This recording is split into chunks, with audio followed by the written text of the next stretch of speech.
నమస్తే న్యూస్ 24 తెలుగుకి స్వాగతం. నా పేరు రీతు. వార్తల్లోని ముఖ్యాంశాలు ఇప్పుడు చూద్దాం.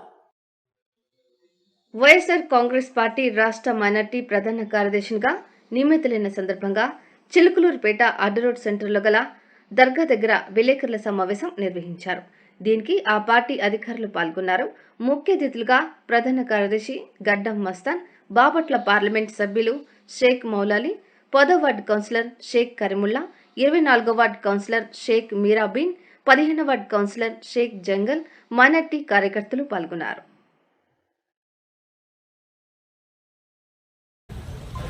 విపరీతంగా విద్యలో ముస్లింలు వెనుకబడి ఉన్నారు కాబట్టి విద్యా సౌకర్యాలు వాళ్ళకి కల్పించి విద్యాపరంగా ఆ యొక్క జాతిని, ముస్లింల యొక్క జాతిని పైకి తీసుకురండి. That is first one.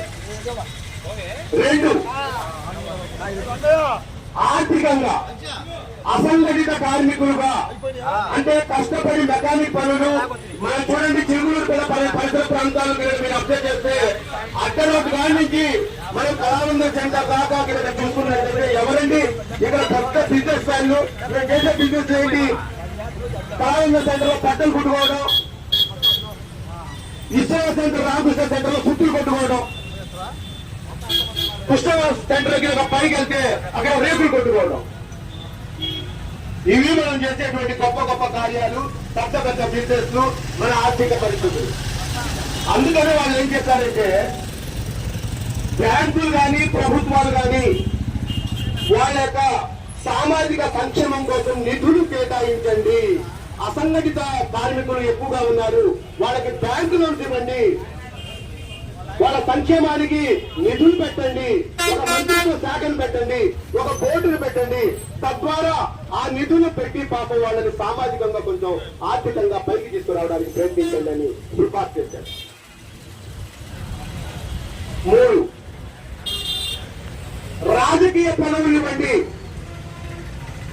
రాజకీయంగా భారతదేశంలో ముస్లింల జనాభా ప్రకారం 445 మంది ఎంపీలు కేవలం లోక్సభలో ఉంటే, రాజ్యసభలో ఉన్నటువంటి మొత్తం కలిపి మన కేటాయించవలసినటువంటి ఎంపీల సంఖ్య 150 జనాభా ప్రాతిపదిక మీద. ఇప్పుడు ఎంతమంది ఉన్నారు తెలుసా మీకు? దేశం మొత్తం మీద 9 మంది కూడా లేరు. 9 మంది. గతంలో కాంగ్రెస్ ప్రభుత్వం ఉన్నప్పుడు 23 మంది ఉన్నారు, 8 సంవత్సరాల పూర్వం.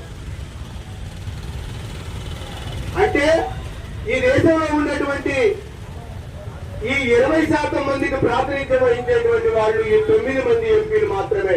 మాట్లాడేవాడు కూడా లేదు. లెగిస్తేనే మాట్లాడడానికి అసూతులు అలాంటి లెగిస్తే ఎలాంటి కార్యక్రమాలు చేస్తున్నారు.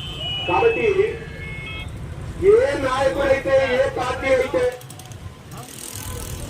ముస్లింల యొక్క సామాజిక, ఆర్థిక, విద్యా ప్రయోజనాలని ఆశించినటువంటి పార్టీ వెనుకాల మనం అందరం ఉండాలి.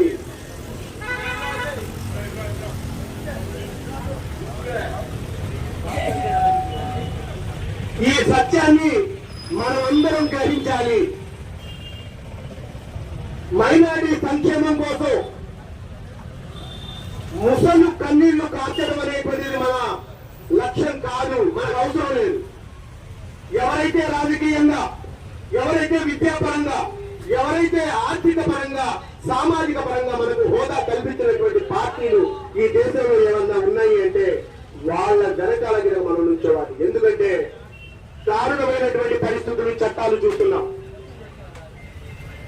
రాజస్థాన్ గవర్నమెంట్ నిన్న ఒక చట్టం చేసింది. ఏం చట్టం తెలుసా?